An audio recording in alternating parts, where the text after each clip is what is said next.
Hello student, तो आज बात करेंगे कि हम आई जो है उससे रिलेटेड कौन कौन सी इंपॉर्टेंट डिसीज कंडीशन है एज पर सिलेबस जो आपको पढ़नी है। तो उसमें एक तो क्या होता है कि आई बॉल के बाहर की तरफ एक पतली झिल्ली होती है, आवरण ट्रांसपेरेंट, जिसको कंजक्टाइवा कहते हैं। उस कंजक्टाइवा जो होता है उसमें इन्फ्लामेशन हो जाता है, जिसको कंजक्टिवाइटिस कहा जाता है। ये कंजक्टिवाइटिस जो होता है वो मेनली किसी बैक्टीरियल इन्फेक्शन के कारण से, वायरल इन्फेक्शन के कारण से, या एलर्जी के कारण से, या फिजिकल इंजरी के कारण से हो सकता है। तो एक तो ये कंडीशन है। अगला, इसी के अंदर क्या होता है, एक बैक्टीरिया होता है, उसका इन्फेक्शन हो जाता है क्लेमाइडिया ट्रैकोमैटिस, उसके कारण से कंजक्टाइवा और कॉर्निया जो होता है उसके अंदर क्या होता है, एक प्रकार से अल्सर जैसी कंडीशन उत्पन्न होती है, जिसको ट्रैकोमा कहा जाता है। तो ट्रैकोमा जो है उसको भी आपको पढ़ना पड़ेगा। अगला, कॉर्निया जो है उसके अंदर इन्फेक्शन या किसी कारण से क्या हो जाता है, अल्सर बन जाता है, जिसको कॉर्नियल अल्सर कहते हैं। तो एक तो ये है। तीसरी एग्जाम पॉइंट ऑफ व्यू से सबसे इंपॉर्टेंट डिसीज कंडीशन जो है वो है ग्लूकोमा। ग्लूकोमा एक्चुअली क्या होता है कि ये जो आई बॉल का जो एंटर चैम्बर है उसके अंदर एक फ्लूइड होता है, एक्वास ह्यूमर। इस फ्लूइड का सिक्रेशन जो है वो जो सिलेरी बॉडी जो है वो करती है। उसके बाद ये फ्लूइड जो होता है वो यहाँ से टर्न होते हुए यहाँ ट्रेबिकुलर मैश वर्क जो है उसमें एब्जॉर्ब हो जाता है। फ्लूइड जो होता है उसका प्रेशर कांस्टेंट रहता है, 10 से 20 mm/Hg रहता है। किसी कारण से प्रेशर जो है वो 21 mm/Hg से इंक्रीज हो जाता है, तो उसी को ग्लूकोमा कहा जाता है। मतलब इंट्राऑक्यूलर प्रेशर जो है उसका 21 mm/Hg से बढ़ना, उस कंडीशन को ग्लूकोमा कहा जाता है। तो एक तो ये कंडीशन जो है वो पढ़नी। अगला, ये जो होता है लेंस, उसके अंदर क्या होता है, ये लेंस जो होता है वो पारदर्शी होता है, ट्रांसपेरेंट होता है। किसी कारण से क्या हो जाए, ये ओपेक हो जाए या अपारदर्शी हो जाता है, इसको दूधिया लेंस भी कहा जाता है। तो उस कंडीशन को कैटरेक्ट कहते हैं। तो कैटरेक्ट जो है वो भी one of the important topic है आई डिसीज कंडीशन के अंदर, तो इसको भी आपको अच्छे से पढ़ना है। अगली डिसीज कंडीशन जो है वो ये रेटिना जो होता है उससे रिलेटेड डिसीज कंडीशन है। रेटिना जो होती है वो कॉर्ड से क्लोजली अटैच रहती है, चिपकी हुई रहती है। किसी कारण से रेटिना जो है वो क्या हो जाए, पुल हो जाए, मतलब कॉर्ड जो लेयर जो होती है या उसकी जो अंडरलाइन लेयर उससे सेपरेट हो जाती है, अलग हो जाती है, तो उसको ही रेटिनल डीअटैचमेंट कहा जाता है।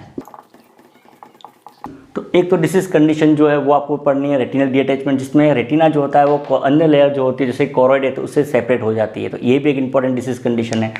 अगला, नॉर्मल क्या होता है, लेंस का काम जो होता है वो क्या करता है, फोकसिंग करने होता है, जो कि पीछे की तरफ रेटिना जो होता है उसके ऊपर फोकस करता है। किसी कारण से क्या हो जाए कि लेंस जो है वो थिकनेस कम या ज़्यादा नहीं कर पाता है, उसके कारण से जो फोकसिंग जो है उसके अंदर प्रॉब्लम हो जाए। फोकसिंग या तो रेटिना के आगे की तरफ होने लग जाए या रेटिना के पीछे की तरफ होने लग जाए, तो इस कंडीशन में विजन जो होगा वो डिस्टर्ब हो जाएगा। उसको कहा जाता है रिफ्रैक्टरी इरर, जिसमें हाइपरोपिया और मायोपिया करके दो कंडीशन आती है, उसके बारे में पढ़ना पड़ेगा आपको। अगला, आई बॉल जो है उसके अंदर के डिसीज कंडीशन है वो है किसी कारण से जो ऑप्टिक नर्व जो है, जिसका काम क्या है कि इम्पल्स जो बन रही है उस इम्पल्स को ब्रेन तक पहुंचाना। यदि ऑप्टिक नर्व जो है वो क्या कर रहे, काम करने बंद कर दे, एट्रोफी हो जाए, या ये जो स्पॉट जो है वो किसी कारण से फंक्शनिंग करना बंद कर देता है, तो उसके कारण से क्या होगा, विजन जो है वो लॉस हो जाएगा। विजन का लॉस होना किसी कारण से उसको ब्लाइंडनेस कहा जाएगा। ब्लाइंडनेस जो है वो भी एक कंडीशन जो है वो आपको पढ़नी है। तो इसके अलावा बहुत सारी डिसीज कंडीशन जो होती है, जैसे कि आई लैशेज जो है उससे रिलेटेड डिसीज कंडीशन में इन्फ्लामेशन हो जाता है, जिसको ब्लिफेराइटिस कहा जाता है। एक आई बैंक जो है उसके बारे में, आई डोनेशन जो है उसके बारे में आपको पढ़ना पड़ेगा। आगे बात करते हैं कि आई डिसीज कंडीशन के अंदर कॉमन साइन एंड सिम्टम कौन कौन से दिखाई देते हैं। तो उसमें एक तो ब्लर विजन, मतलब धुंधला दिखाई देना वो होता है। एक विजन जो है उसका लॉस हो जाना, मतलब दिखाई देना बंद होना, ब्लाइंडनेस होना, एक सिम्टम ये हो सकता है। अगर डाइप्लोपिया की कंडीशन होती है, डाइप्लोपिया जिसमें क्या होता है, डबल विजन हो जाता है, मतलब कोई चीज़ जो है वो दोहरी दिखाई देने लगती है, दो दिखाई देने लगती है, तो एक कंडीशन ये है। एक जो होता है वो आई के अंदर पेन जो है वो हो सकता है। यूजुअली ग्लूकोमा जो है उसके अंदर आई के अंदर पेन होता है, पेन जो होता है वो सडन शार्प पेन होने लगता है, तो एक कंडीशन है। एक फोटोफोबिया जो होता है वो कंडीशन होती है, जिसमें प्रकाश जो होते हैं लाइट उससे डर लगने लगता है, मतलब लाइट के कारण से आंखें जो होती है वो चुंधिया जाती है, तो एक कंडीशन ये जो है वो हो सकता है। अगला, फ्लशिंग लाइट जो है वो हो सकता है। फ्लशिंग लाइट जिसके अंदर क्या होता है कि आंखों के सामने कोई चमकीली वस्तु जो है वो दिखाई देने लगती है। फ्लशिंग लाइट की कंडीशन रेटिनल डीअटैचमेंट जो होता है अधिकतर उसके अंदर दिखाई देता है। एक हेलोस अराउंड लाइट जो है वो, मतलब लाइट के चारों तरफ इंद्रधनुष जो है वो दिखाई देने की समस्या हो सकती है। ये सिम्टम ज़्यादातर ग्लूकोमा की कंडीशन जो है उसके अंदर दिखाई देता है। इसके अलावा आई जो है उसके अंदर रेडनेस जो है, जैसा कंजक्टिवाइटिस है तो आई के अंदर रेडनेस हो जाएगी। आई बॉल जो होता है उसके अंदर स्वेलिंग हो जाती है। पेरी ऑर्बिटल स्वेलिंग जो है वो भी देखने को मिल सकती है। इसके अलावा आई में प्रॉब्लम होने पर नोजिया वोमिटिंग जो है वो हो सकता है। नोजिया वोमिटिंग ज़्यादातर ग्लूकोमा की कंडीशन जिसमें इंट्राऑक्यूलर प्रेशर जो बढ़ जाता है उसके कारण से होता है। तो ये तो आई डिसीज जो है उसके कॉमन सिम्टम जो है वो हो जाएंगे।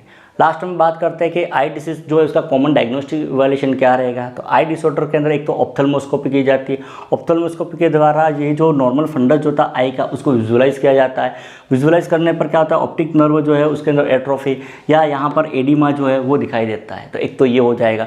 सेकंड, स्लिट लैम्प टेस्ट किया जाता है। स्लिट लैम्प टेस्ट के द्वारा पेरिफेरल विजन जो होता है या विजुअल फील्ड जो है उसकी जांच की जाती है कि विजन कैसा हो रहा है, ब्लर विजन तो नहीं हो रहा है। खास करके रिफ्रैक्टरी इरोज जो है वो चेक करने के लिए किया जाती है। एक जो होता है वो होता है पेरीमेट्री होती है। पेरीमेट्री के द्वारा विजुअल फील्ड जो है उसकी जांच की जाती है। एक टोनोमेट्री होता है। टोनोमेट्री के द्वारा इंट्राऑकुलर प्रेशर जो है उसको मेजर किया जाता है, वो बढ़ तो नहीं रहा है उसको चेक किया जाता है, जैसा कि ग्लूकोमा के अंदर नॉर्मली करते हैं। तो ये तो कॉमन डायग्नोस्टिक इवैल्यूएशन जो है वो हो जाएंगे जो आई डिसऑर्डर के अंदर किए जाते हैं। ये था एज पर सिलेबस आपको कौन कौन सी आई डिसीज जो है वो पढ़नी है, वो उनका कॉमन साइन एंड सिम्टम क्या रहेंगे, साथ ही कॉमन डायग्नोस्टिक इवैल्यूएशन क्या रहेगा। वो अगले वीडियो के अंदर हम यही आई डिसऑर्डर जो है उसको 1 बाय 1 एक एक डिस्कस करेंगे। नर्सिंग रिलेटेड टॉपिक देखने के लिए चैनल सब्सक्राइब कीजिए। Thank you.